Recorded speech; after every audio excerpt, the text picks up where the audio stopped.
था। ठीक ठीक। ओके। हाँ, मैं नमन नरेंद्र दास को बोल रहा हूँ, सत्यनारायण पाठ करने। जय गुरु। श्री अनुकूल चंद्र जी द्वारा रचित सत्यनारायण पाठ, हिंदी अनुवाद। यदि मंगल चाहते हो तो ज्ञानाभिमान छोड़ो, सभी की बातें सुनो और वही करो जो तुम्हारे हृदय में विस्तार में सहायता करे। ज्ञानाभिमान ज्ञान का जितना अंतर्य बाधक है, उतना दूसरा रिपु नहीं। तो भी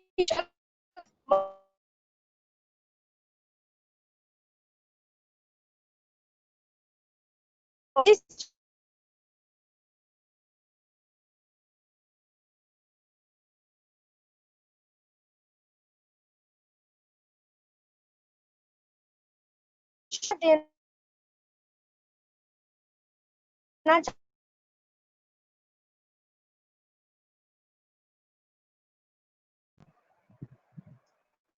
चाहते हो तो कभी भी शिक्षक बनना मत चाहो।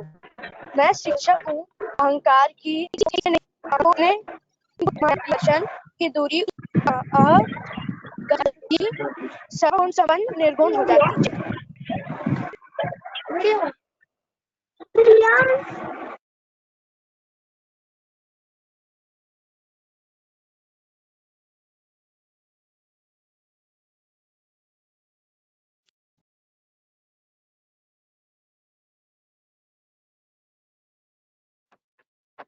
दादा आवाज नहीं आ रहा है। अमन भाई दादा हो गया? आवाज नहीं आ रहा है। दादा हो गया, आगे बढ़ाइए दादा। ओके ओके आगे हो गया। जय गुरु। ओके ओके गुरु, अब तो आगे बढ़ाते हुए मैं नारी नीति के लिए मैं तो आग्रह करता हूँ कि अंगवी रंजना को माँ जय गुरु दादा।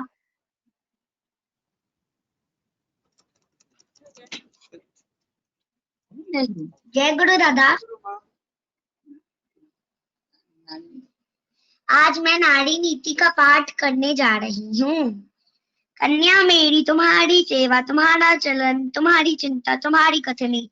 पुरुष जन साधारण में ऐसा एक भाव पैदा कर दे जिससे वह नतमस्तक न जानू सश्रम भ्रम भक्ति कंठ से माँ मेरी जननी मेरी कहते हुए मुग्ध हो, बुद्ध हो, तृप्त हो, कृतार्थ हो। तभी तो तुम कन्या हो, तभी तो तुम हो सती। आज के पाठ का शीर्षक है संतोष में सुख। अपने प्रयोजन को ना बढ़ाकर मान यश की आकांक्षा किए बगैर सेवा तत्पर रहकर सर्वदा संतुष्ट रहने का भाव को चरित्रगत कर लो।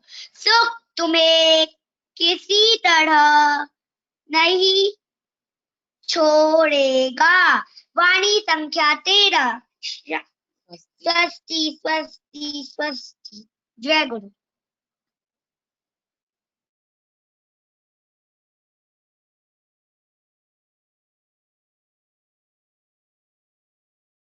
जय गुरु माँ, आप बहुत ही मस्त मतलब अच्छे बोले।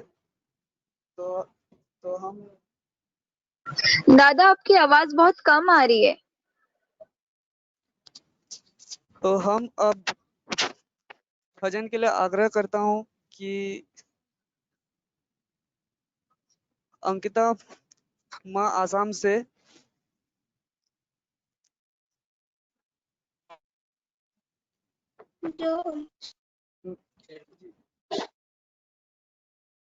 जय गुरु सभी को। अंकल मेरे नेटवर्क में थोड़ा सा प्रॉब्लम है तो मैं वीडियो ऑफ करके गाना गा सकती हूँ?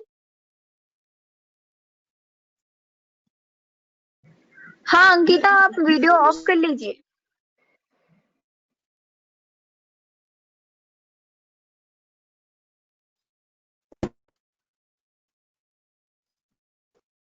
জয়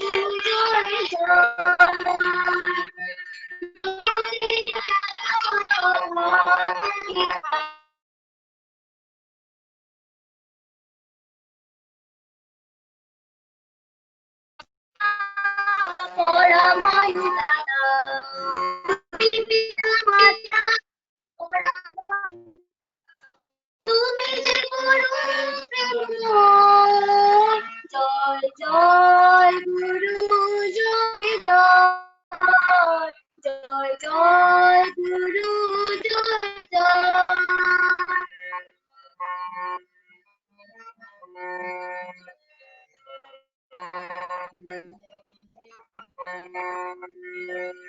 অকুল জনায় প্রভু দাও তুমি কুল সার্থক নাম তবু গৌণকুল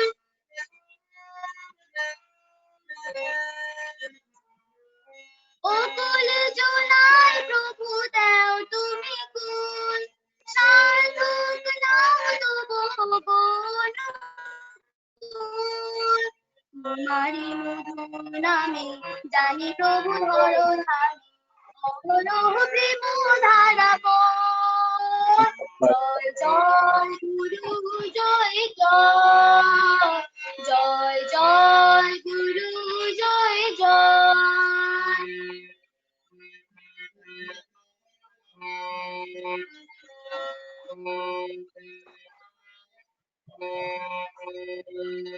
জনমে জনমে প্রভু তোমাকে চাই তুমি ছাড়া চারি আর কিছু নাই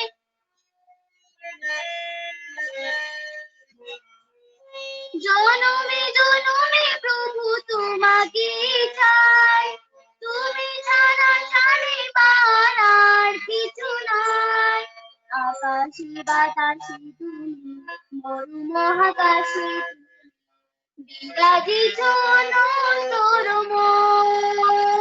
জয় জয় গুরু জয় জয় জয় জয় গুরু জয় জয় জগতের ত্রাতা ভাব বিধাতা জগতের ত্রাতা ভাব বিধাতা তুমি পিতা মাতা পরা ভয়দাতা তুমি পিতা মাতা পরা ভয়দাতা তুমি যে পরম প্রেমময়।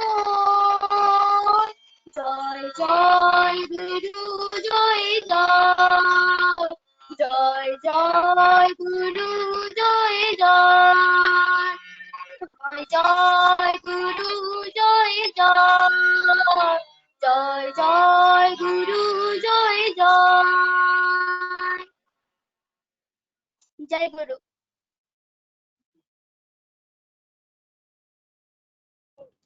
बहुत अच्छा माँ, बहुत अच्छा हुआ। अब मैं अनुरोध करता हूँ याजन के लिए अंकुश शाह को कोलकाता से।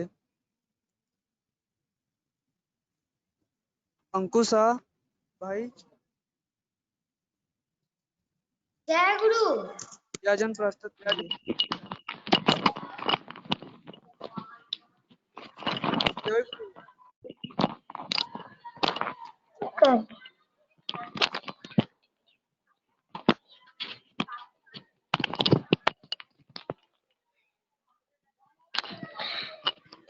परम प्रेममय श्री श्री ठाकुर अनुकूल चंद्र जी की चरणों में कोटि कोटि प्रणाम। श्री श्री बौड़मा के चरणों में कोटि कोटि प्रणाम। श्री श्री बौरदा के चरणों में कोटि कोटि प्रणाम। श्री श्री आचार्य दादा के चरणों में कोटि कोटि प्रणाम। श्री श्री अभिभावक श्री श्री बाबा दादा को कोटि कोटि प्रणाम। श्री श्री अभिन दादा के चरणों में कोटि कोटि प्रणाम तथा मेरे माता पिता के चरणों में कोटि कोटि प्रणाम। यहाँ पे जितने भी उपस्थित दीदी को प्रणाम एवं बड़ों को प्रणाम एवं छोटों को जय गुरु। इस कलयुग में ठाकुर जी पुरुषोत्तम का रूप लेके आए हैं। पुरुषोत्तम माने क्या? पुरुषोत्तम माने मनुष्य रूपी भगवान। जैसे राम, कृष्ण, ईसा मसीह ये सभी आए थे। ठाकुर जी हमारे अंदर में मोह माया लोभ को मारने आए हैं। अगर हम लोग ठाकुर जी की नीति पर चले तो हमारा जीवन सफल हो जाएगा। ज्ञान, प्रेम तथा काम को ठाकुर जी प्रधान मानते थे।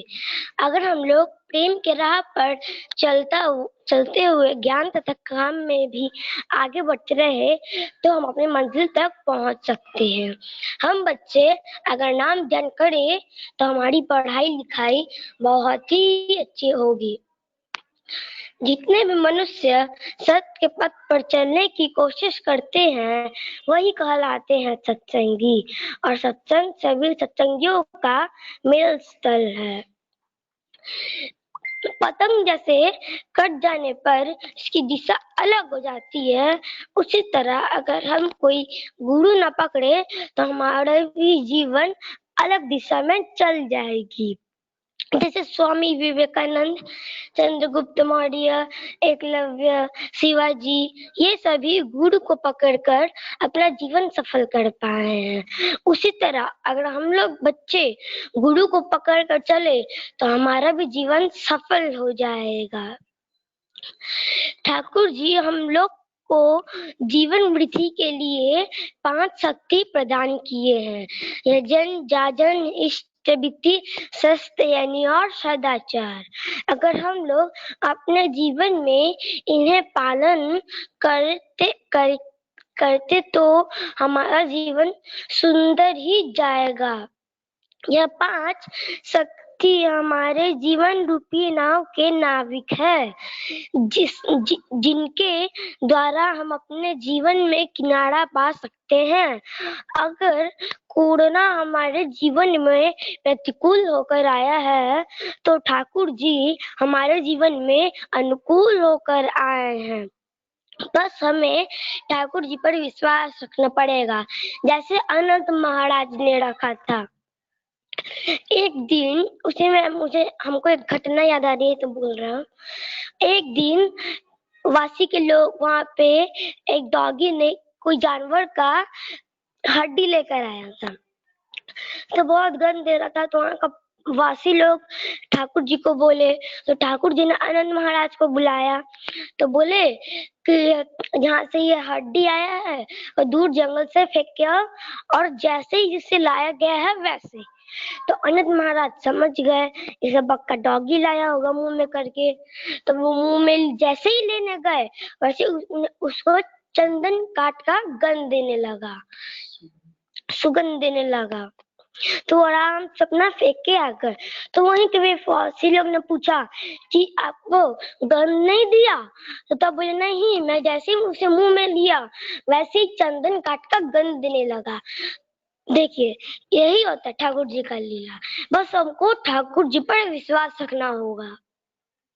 इतना तो ठाकुर जी में बात किए, अगर शिष्य आचार्य देव दादा के बारे में बात न करे तो ये बात अधूरी रह जाएगी। ठाकुर जी की जितनी भी सपने थी सब शिष्य आचार्य देव दादा परिपूर्ण कर रहे हैं। इष्ट गुरु पुरुषोत्तम प्रतीक गुरु वंशधार रेत शरीरे सुख तो थे के जैन तो तीन निरंतर। अगर हम लोग भी शिष्य आचार्य देव दादा के बताए गए पथ पर चले तो हम लोग का भी जीवन सफल हो जाएगा। ठाकुर जी बोले हैं अनुभूति द्वारा जाना जाए वही ज्ञान है। मैं एक अनुभूति बताता हूँ। पहला भाद्र का महीना था, हम लोग सत्संग करके आ रहे थे, तो एक अंकल ने बोला कि ठीक से जाइएगा। तो उसी वक्त ठाकुर जी हम लोग को इशारा कर दिए, हम लोग समझ नहीं पाए। तो फिर बारिश का मौसम था, जब भी हम बाइक में बैठते तो मम्मी बोलती थी नाम ध्यान जरूर करना। हम मम्मी पापा जा रहे थे, एक मोड़ आया, हम लोग को वहां पे घूमना था। जैसे ही घूमे ना तो वैसे ही गिर गए, तो मेरी माथे में हल्का सा चोट लगा और मम्मी पापा को कुछ भी नहीं हुआ। हम लोग घर आए तो पापा एक टीचर है, तो उनका पॉकेट में एक ठाकुर जी का पेन था, तो जैसे ही निकाले तो देखिए वो पूरा तरह से मोड़ा हुआ है। तो देखिए ठाकुर जी का लीला, और हम लोग का जितना भी दुख कष्ट सब अपने ओर हर लेते हैं। बस उनका ठीक ठीक ये इष्टविति नाम ध्यान यही सब करना पड़ेगा। हम लोग करेंगे तो हम लोग भी विपत्ति से बचते रहेंगे। ये बोल के हम अपना आलोचना शेष करते हैं। सब कोई अच्छे रहे। जय गुरु। जय गुरु। बहुत अच्छा, बहुत मस्त लगा, बहुत अच्छा किए। अब मैं भजन के लिए मैं आग्रह करता हूँ सुभब्रत भाई को। जय गुरु दादा। जय गुरु।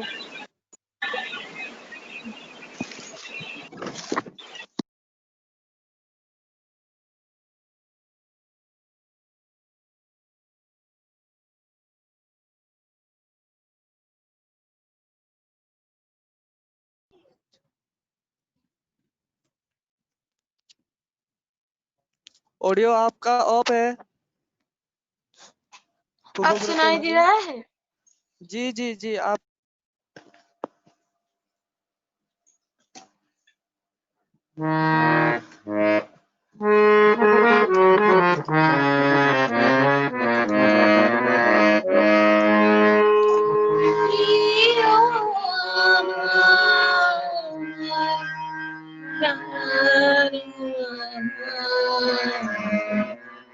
शाश्वत निरूपम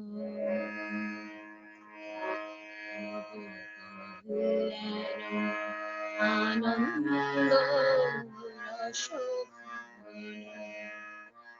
दयाल पुराण पुरुषो नमो शाश्वत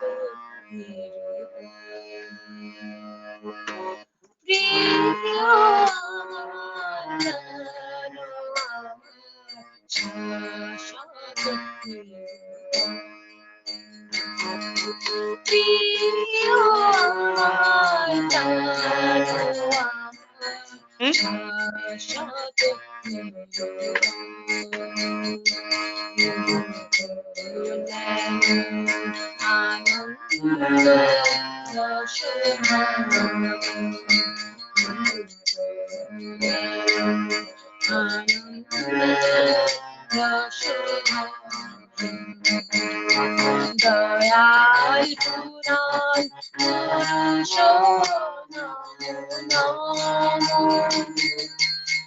दयाल पुराण पुरुषो नमो नमो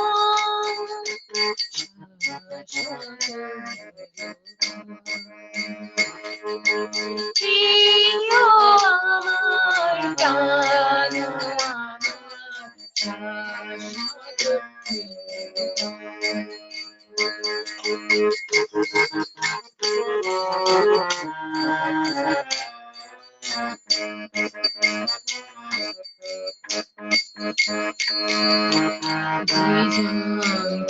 আমার প্রাণ তোমার সকাল মধুমা তোমার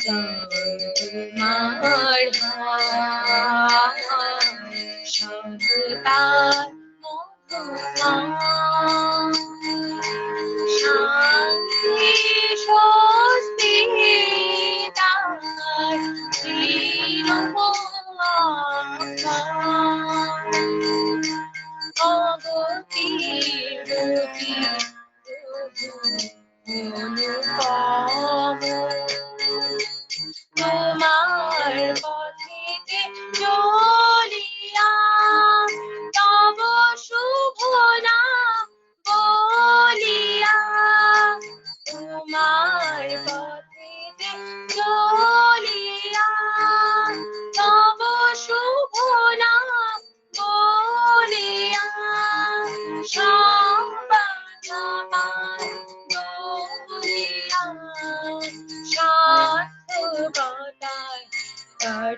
যে মিথ্যা ভ্রম।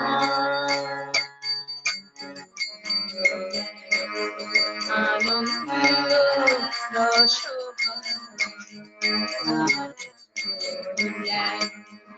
আনন্দ রসভার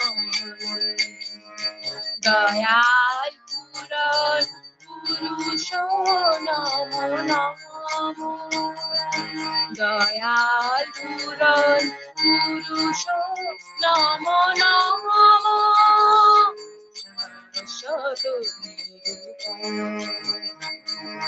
প্রিয় আমার প্রাণ আমার শাশ্বত প্রিয় আমার প্রাণ আমার শাশ্বত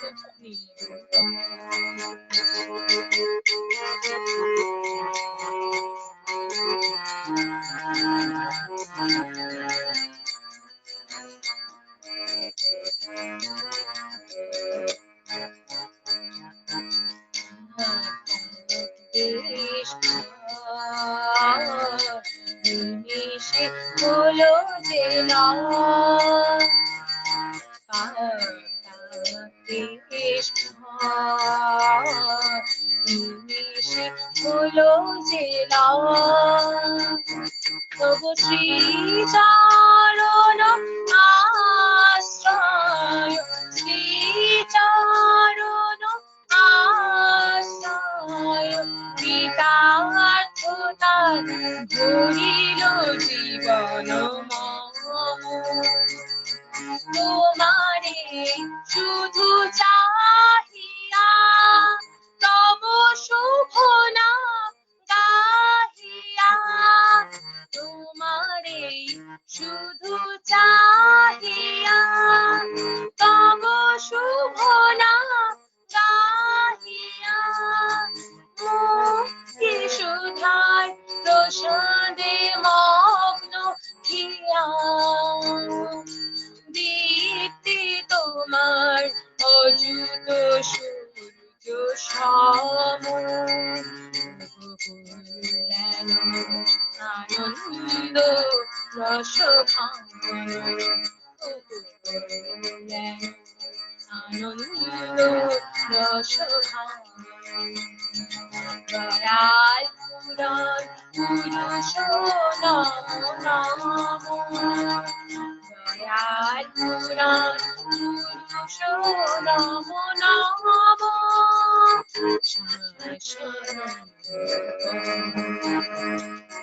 প্রিয় আমার প্রাণ আমার শাশ্বত প্রিয় আমার প্রাণ আমার শাশ্বত নিরূপম। জয় গুরু। जय गुरु।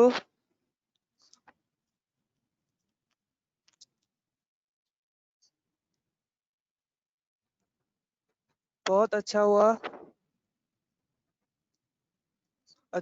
बहुत अच्छा हुआ। अब याजन के लिए मैं एंथनी माँ को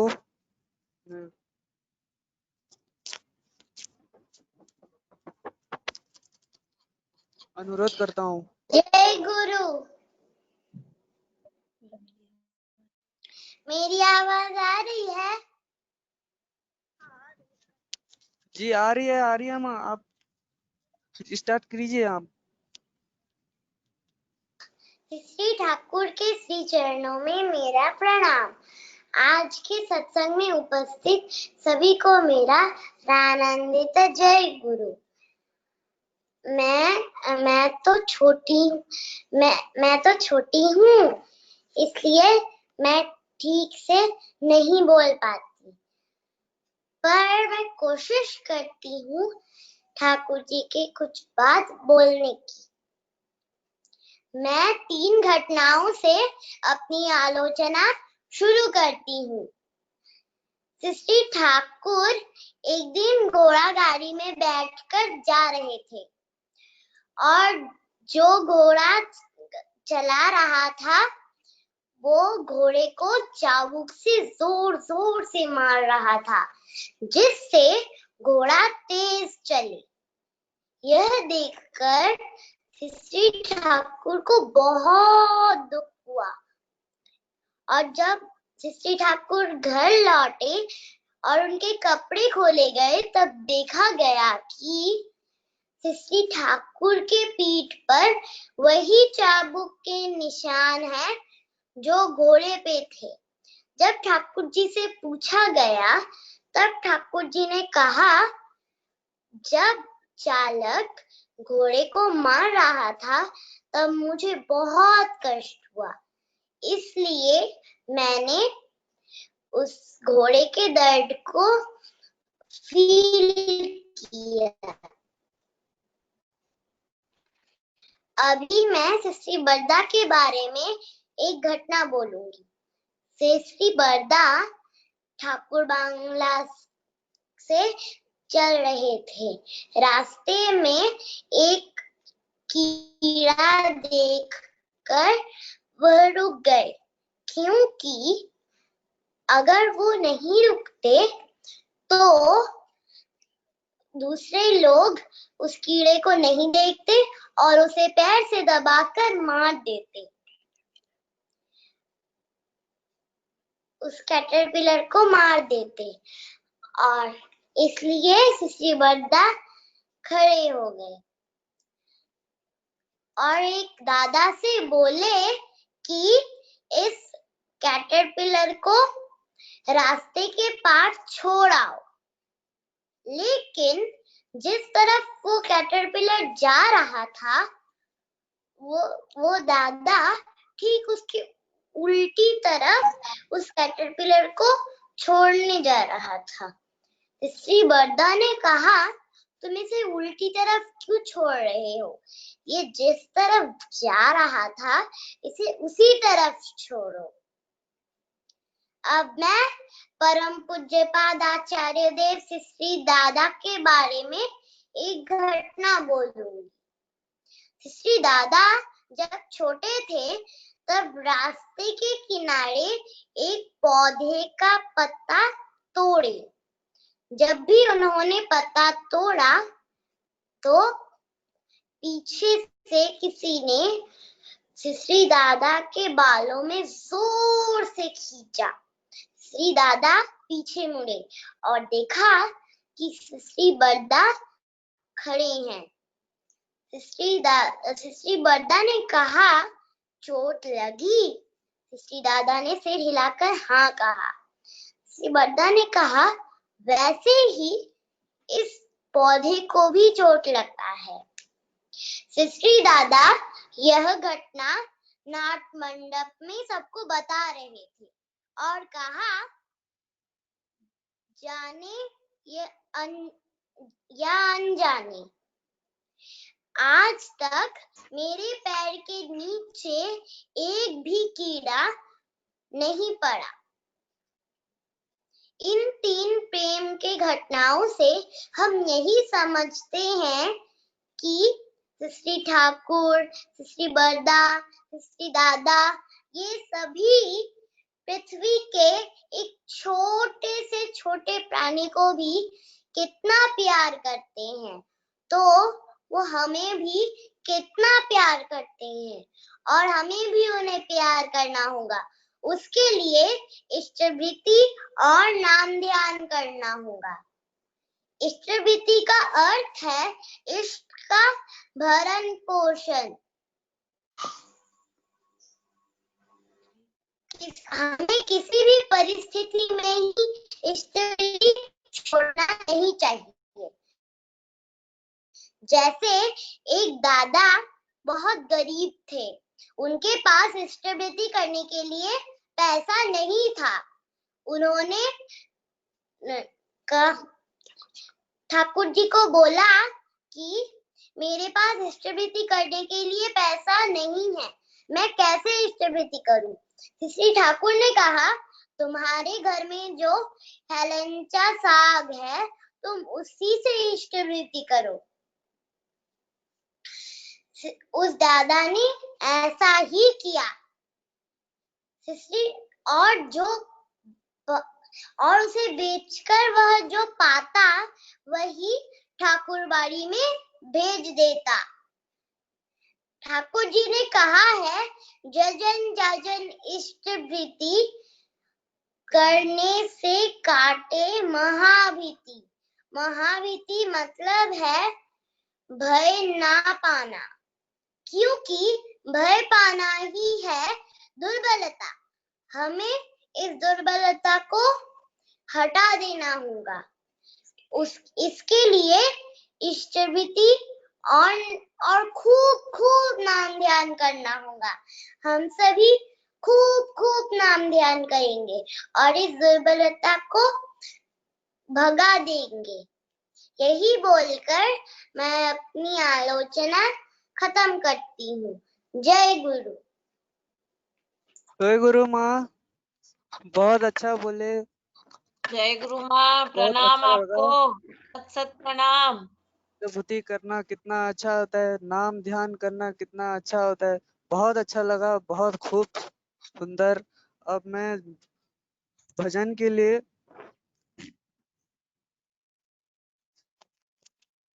हुनैना माँ को अनुरोध करता हूँ।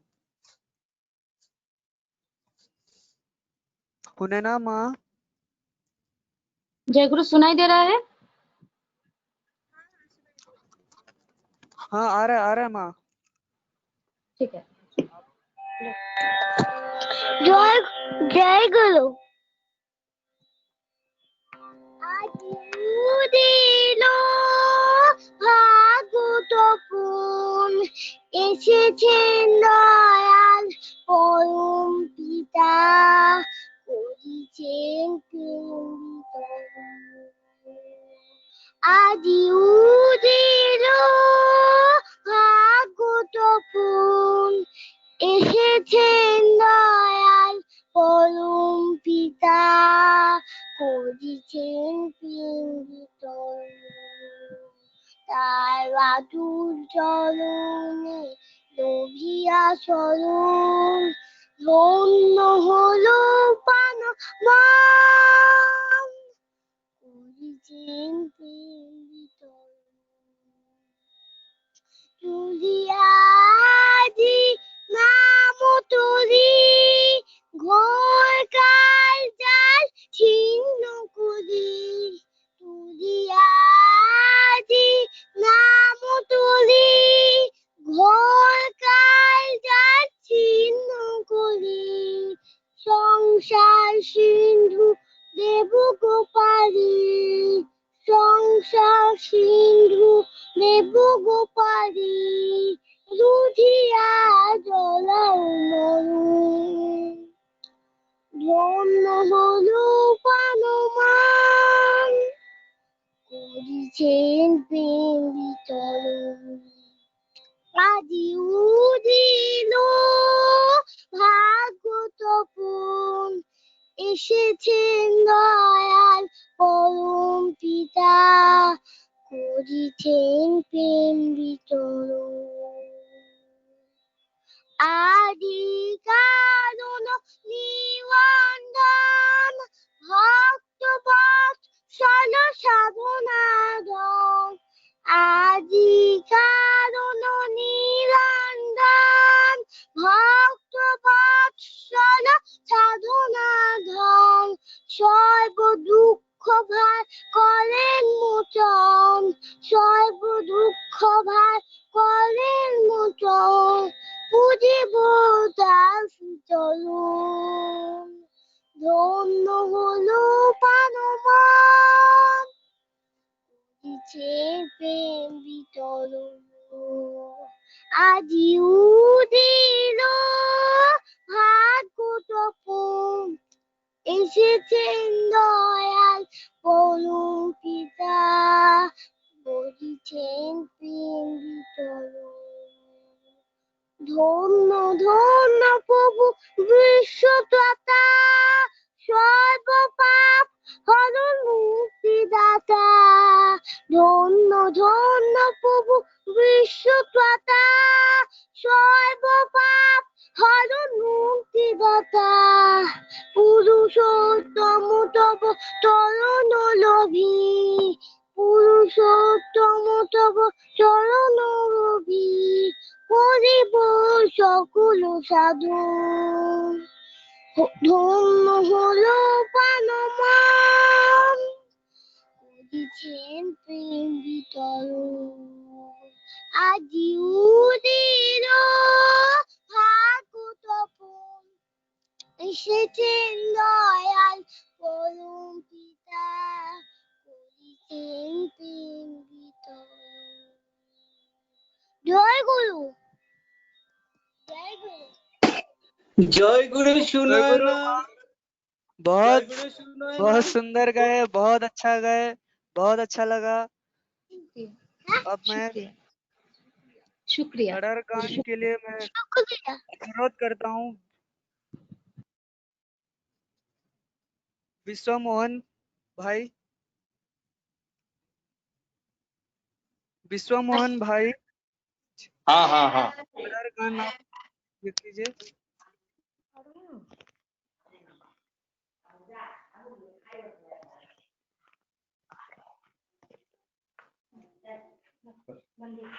आवाज आ रहा है क्या? जी आ रहा है। जय गुरु जय गुरु जय गुरु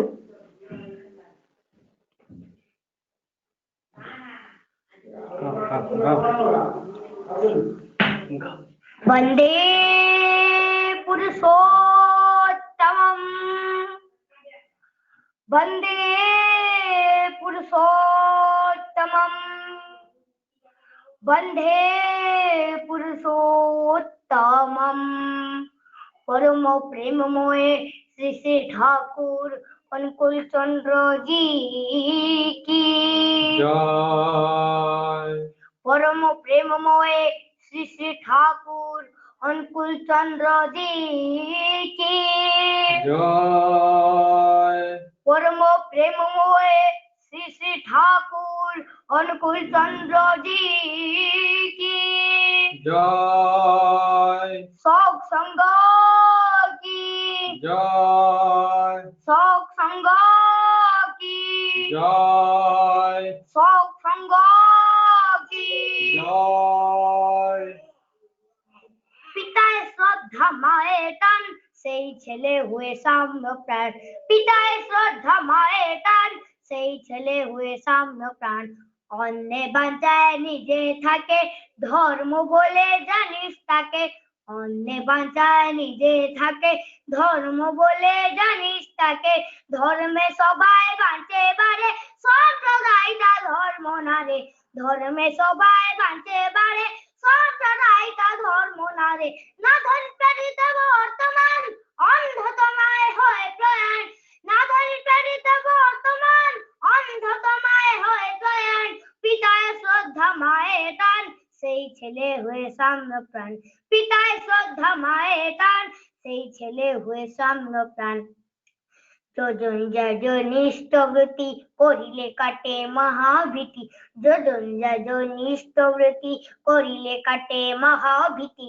ইষ্ট নাহি নেতা যেই জমের দালাল কিন্তু সেই ইষ্ট নাহি নেতা যেই জমের দালাল কিন্তু সেই ইষ্ট নাই নেতা যেই জমের দালাল কিন্তু সেই একাদেশে চলে যারা তাদের নিয়ে সমাজ গড়া একাদেশে চলে যারা তাদের নিয়ে সমাজ গড়া আর্যস্থান পিতৃস্থান উচ্চ সবারে পূর্যমান আর্যস্থান পিতৃস্থান উচ্চ সবারে পূর্যমান পিতায় শ্রদ্ধা মায়ের টান সেই ছেলে হয়ে সাম্য প্রাণ পিতায় শ্রদ্ধা মায়ের টান সেই ছেলে হয়ে সাম্য প্রাণ মাতৃভক্তি অতুত যত সেই ছেলে হয়ে কৃতি তত মানুষ আপনা টাকা পর যত পারিস মানু ধর মাতৃভক্তি অতুত যত সেই ছেলে হয়ে কৃতি তত মানুষ আপনা টাকা পর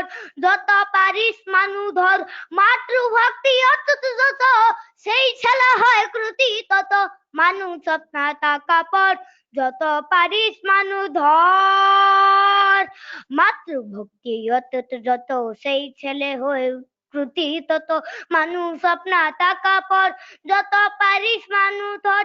শিক্ষকের নাই স্টেটান, কে জাগাবে ছাত্র প্রাণ, শিক্ষকের নাই স্টেটান, কে জাগাবে ছাত্র প্রাণ, পিতায় শ্রদ্ধা মায়ের টান, সেই ছেলে হয়ে সাম্য প্রাণ, পিতায় শ্রদ্ধা মায়ের টান, সেই ছেলে হয়ে সাম্য প্রাণ, সাম্য প্রাণ, সাম্য প্রাণ, সাম্য প্রাণ। জয় গুরু। जय गुरु। बहुत अच्छा लगा, बहुत अच्छा, खूब सुंदर हुआ। अब मैं याजन के लिए अनुरोध करता हूँ।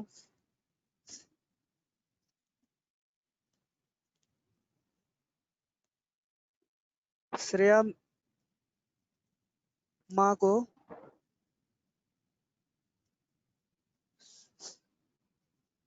श्रेया माँ,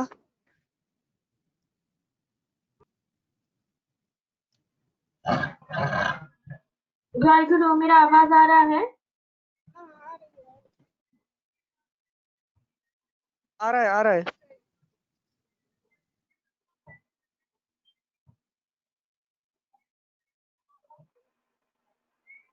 त्वमेव माताश्च पिता त्वमेव, त्वमेव बन्धुश्च सखा त्वमेव, त्वमेव विद्यां च द्रविणं त्वमेव, त्वमेव सर्वं मम देव देव।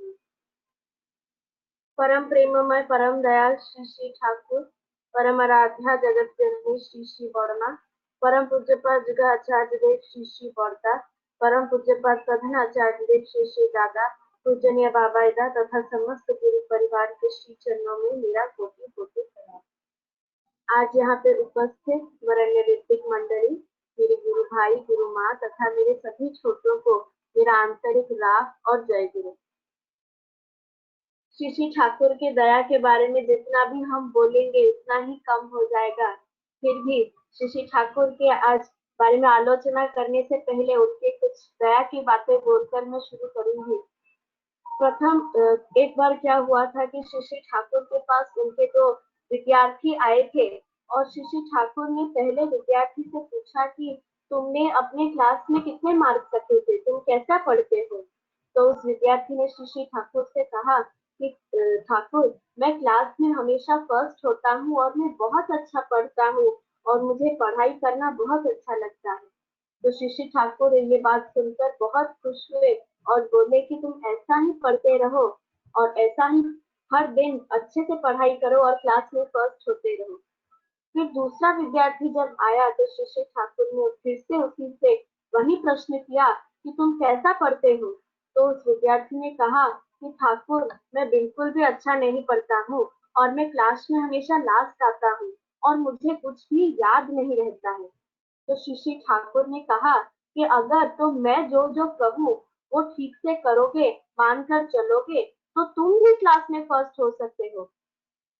तो उस विद्यार्थी ने कहा, सच में ठाकुर, क्या मैं क्लास में फर्स्ट हो सकता हूँ। तो श्री श्री ठाकुर ने कहा, जरूर हो सकते हो, किंतु तुम्हें वो सब मानकर चलना होगा। तब श्री श्री ठाकुर ने उस विद्यार्थी से क्या क्या कैसे कैसे पढ़ना है बताया और नेक्स्ट एग्जाम में जो विद्यार्थी क्लास में हमेशा फर्स्ट होता था वो क्लास में सेकंड हो गया और जो विद्यार्थी क्लास में हमेशा लास्ट होता था वो क्लास में फर्स्ट हो गया। ये बात जब रिजल्ट निकला तो जो बच्चा हमेशा क्लास में फर्स्ट होता था और इस बार वो सेकंड हो गया, उसके मन में बहुत ईर्ष्या हुई और वो जाकर सबको बोलने लगा कि जो लड़का इस बार फर्स्ट हुआ है वो कॉपी करके पास हुआ है, वो तो हमेशा क्लास में लास्ट होता था। तो जो लड़का इस एग्जाम में फर्स्ट हुआ था उसके मन में बहुत उसका मन बहुत दुख हुआ और वो जाकर श्री श्री ठाकुर के पास बैठा। श्री श्री ठाकुर ने उसे देखकर पूछा कि तुम आ गए, बहुत अच्छा लगा तुमको देखकर, आज तो तुम्हारा रिजल्ट निकला था ना, तो बताओ क्या हुआ तुम्हारा रिजल्ट। तो जो विद्यार्थी फर्स्ट हुआ था उसने कहा कि ठाकुर, मैं क्लास में इस बार फर्स्ट हुआ हूँ। तो श्री श्री ठाकुर ने पूछा, ये तो बहुत अच्छी बात है, फिर तुम दुखी क्यों हो। श्री श्री ठाकुर से उस विद्यार्थी ने कहा कि ठाकुर, मैं क्लास में फर्स्ट तो आ गया, किंतु मेरी बातों पर कोई विश्वास नहीं कर रहा है। सब कह रहे हैं कि मैं कॉपी करके पास हुआ हूँ, मैं तो हमेशा क्लास में लास्ट होता था।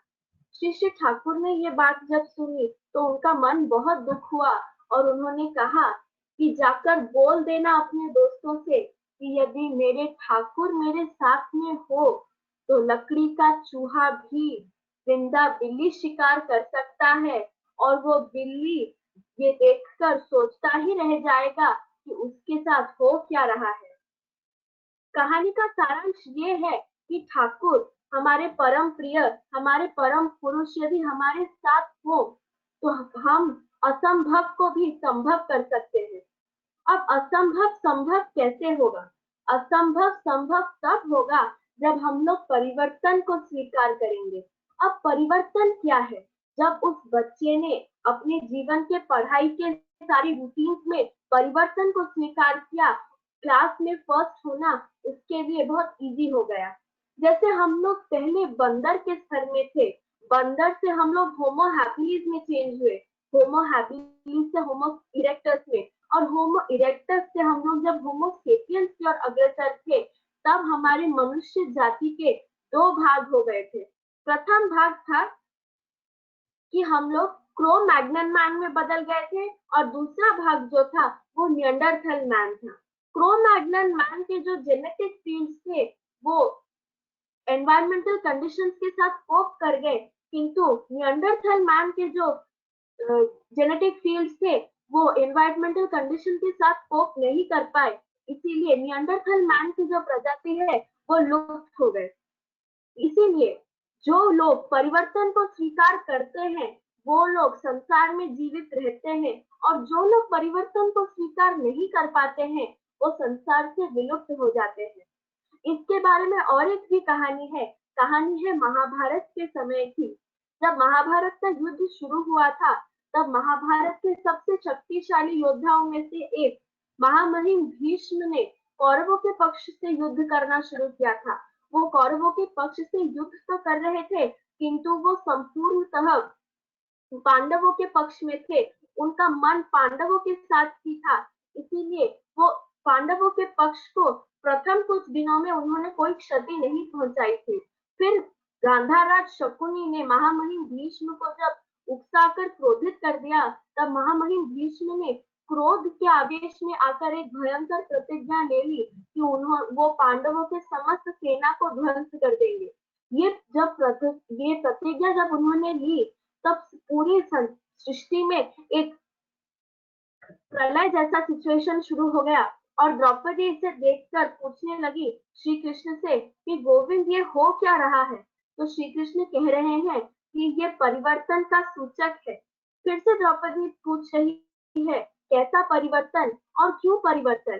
तो वहां पे श्री कृष्ण कह रहे हैं कैसा परिवर्तन है ये तो समय के अनुसार तुम्हें समझ आ जाएगा, किंतु क्यों परिवर्तन है इसका उत्तर मेरे पास है, और उत्तर ये है कि परिवर्तन सृष्टि का नियम है और सुख सृष्टि का स्वभाव है। जो लोग परिवर्तन को स्वीकार करते हैं वो जीवित रह जाते हैं और उन्हें सुख की अनुभूति होती है। कुछ लोगों को मुक्ति के सुख तो कुछ लोगों को सफलता का सुख मिलता है, और जो लोग परिवर्तन को स्वीकार नहीं कर पाते हैं वो लोग संसार से, इस सृष्टि से लुप्त हो जाते हैं, जैसे कौरव लुप्त हो गए थे, जैसे नियंडरथल मैन लुप्त हो गए थे। इसके बारे में और एक भी घटना है। जब महान फिलोसोफर एरिस्टोटल हुआ करते थे, तो वो अपने ऑब्जर्वेशन से जो फिलोसफीज बनाते थे अपने फॉलोअर्स को वो चीजें सब समझाते थे, और उनके फॉलोअर्स उस चीज को फॉलो भी करते थे। तो उनमें जब वो बताया करते थे तो उनके सारे फिलोसफीज में से एक फिलोसफी ये था कि हमारे संपूर्ण सृष्टि 5 तत्वों से बनी है। वो 5 तत्व है एयर, सॉइल, स्काई। हमारे 5 तत्व है एयर, वाटर, स्काई, सॉइल और फायर, और सब इस बात को भी मानते थे। लेकिन 1000 साल बाद जब हमारे रिसर्च सेंटर्स फिर से शुरू होने लगे और केमिस्ट्री के बारे में लोगों ने रिसर्च करना शुरू किया, तब ये प्रूफ होने लगा कि एरिस्टोटल की जो चीजें उन्होंने बताए थे वो सब डिस्प्रूव होने लगे। जैसे एरिस्टोटल ने एयर के बारे में बोला था कि एयर एक एलिमेंट है, लेकिन एयर के बारे में हमने जब रिसर्च किया तो एयर एक एलिमेंट नहीं है, एयर एक मिक्सचर है। एयर में अलग अलग तरह तरह के जैसे oxygen, carbon dioxide, hydrogen, nitrogen, water vapour, इन सबको कंबाइन करके एयर फॉर्म होता है। जैसे एरिस्टोटल ने वाटर को एक एलिमेंट कहा था, वाटर एक एलिमेंट नहीं, वाटर को एक कंपाउंड हम अभी मानते हैं, क्योंकि वाटर हाइड्रोजन के 2 एटम और ऑक्सीजन के 1 एटम से फॉर्म होता है। फिर एरिस्टोटल ने स्काई के बारे में कहा था। स्काई के बारे में जब एरिस्टोटल ने कहा था तो स्काई को एक एलिमेंट कहा था। अब स्काई को हम एलिमेंट नहीं मान सकते, क्योंकि sky is a mixture of clouds and air, और क्लाउड्स क्या है? Condensed form of water. फिर एरिस्टोटल ने सॉइल के बारे में कहा था। अब soil is mixture of different particles. फिर हम लोग जब जाते हैं फायर, फायर को केमिस्ट्री लैंग्वेज में कंबशन कहते हैं, और combustion is a chemical reaction, combustion एक एलिमेंट नहीं है। तो ये प्रूफ हो जाता है यहाँ पर कि एरिस्टोटल की बातें उनके वक्त में सही थी, और एरिस्टोटल के वक्त के बाद अभी के हम जो समझते हैं कि वाटर, एयर, सॉइल, फायर और स्काई, ये सब कुछ हमारे एलिमेंट्स में नहीं जाते हैं, ये तरह तरह के कॉम्पाउंड्स, मिक्सचर्स और केमिकल रिएक्शंस है। इसीलिए एरिस्टोटल के वक्त की बातें उनके वक्त में सही थी, क्योंकि उस समय प्रत्यक्ष ही यथार्थ माना जाता था। अब हम इस सब के बारे में जब बात करते हैं तो हमारे अगर हर समय में बदलाव आता है तो समय के सृष्टि के संतुलन में भी बदलाव आता है, और उस समय के अनुसार पुरुषोत्तम जब आते हैं वो नाम भी लेकर आते हैं कि किस समय में कौन सा नाम आवश्यक होता है और कौन सा नाम आवश्यक नहीं होता है। जैसे श्री राम के वक्त में राम नाम आया था, श्री कृष्ण के वक्त में राधा नाम आया था, और श्री श्री ठाकुर अनुकूल चंद्र के वक्त में हमारे श्री श्री ठाकुर ने हमें एक 4 अक्षर वाला सतनाम दिया है। तो ये सतनाम युग अनुसार पुरुषोत्तम आकर हमें क्यों देते हैं? इसका साइंटिफिक रीजन ये है कि प्रत्येक युग अनुसार हमारे सृष्टि के चक्र के जो साउंड होता है वो भी बदलता रहता है। इसीलिए हमारे हृदय को, हमारे तन, मानस, काया सबको सृष्टि के संतुलन के साथ जोड़ने के लिए हमें नाम की आवश्यकता होती है, एक वाइब्रेशन की आवश्यकता होती है। जो वाइब्रेशन जब हमारे हार्ट में होता है, जैसे श्री श्री ठाकुर के नाम हम जब करते हैं, नाम जब हम जब करते हैं तब हमारे हार्ट में एक वाइब्रेशन होता है, जो वाइब्रेशन हमें लेकर कनेक्ट करता है गैलेक्सी के वाइब्रेशन के साथ, समस्त सृष्टि के वाइब्रेशन के साथ। और एक भी कहानी है श्री श्री ठाकुर के बारे में। श्री श्री ठाकुर ने अपने भक्तों को एक कहानी बताई थी कि एक छोटा सा तोता था, वो एक रानी के पास रहता था, और वो रानी अत्यंत धर्मपरायण थी। हर दिन उसके मंदिर में पानी पाठ होता था, तंत्र मंत्र विद्याएं ये सब पाठ होती थी रानी के मंदिर में। तो फिर जब वेद पुराण पाठ खत्म होता था तो रानी के मंदिर में जो पाठ करते थे वो हमेशा पढ़ाई खत्म होने के बाद कहते थे कि हरि मिले तो मुक्ति मिले। लेकिन वो तोता जब ये बात सुनता था तो जोर जोर से चीख चीख कर बोलता था कि हरि मिले तो मुक्ति नहीं मिलती है, ये झूठ बोल रहा है, झूठ बोल रहा है।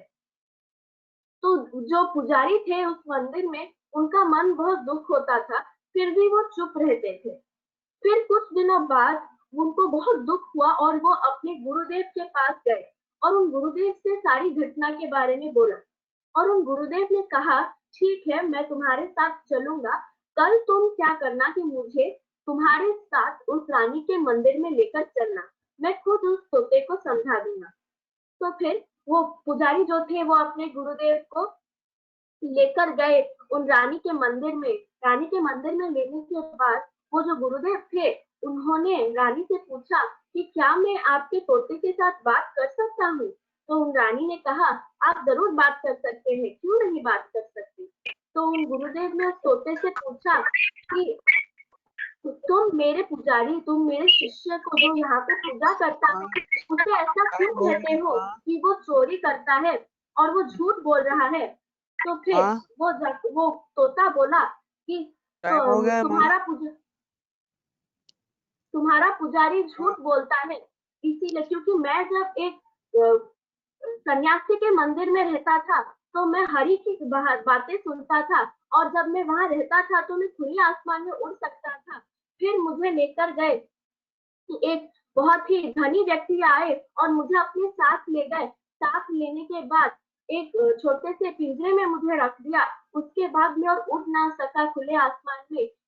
उसके बाद राजा आई उस धनी व्यक्ति के घर में और मुझे अपनी रानी को भेंट दे दिया, और उसके बाद से मैं कभी भी यहाँ के बाहर नहीं जा सकता। फिर भी रानी ने जय गुरु मुझे माँ। एक स्वर्ण के जगह में पिंजरे में रखा है।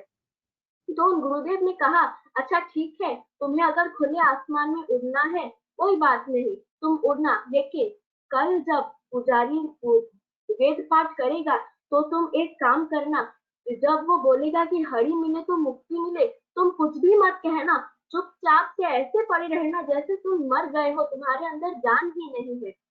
तो वो तोते ने गुरुदेव की बात मानते हुए जब बानी पाठ खत्म हुआ और पुजारी ने कहा कि हरि मिले तो मुक्ति मिले, तो उस तोते ने कुछ नहीं कहा और ऐसा पड़ा रहा जैसे उसके अंदर जान ही नहीं है और वो गुजर गया है।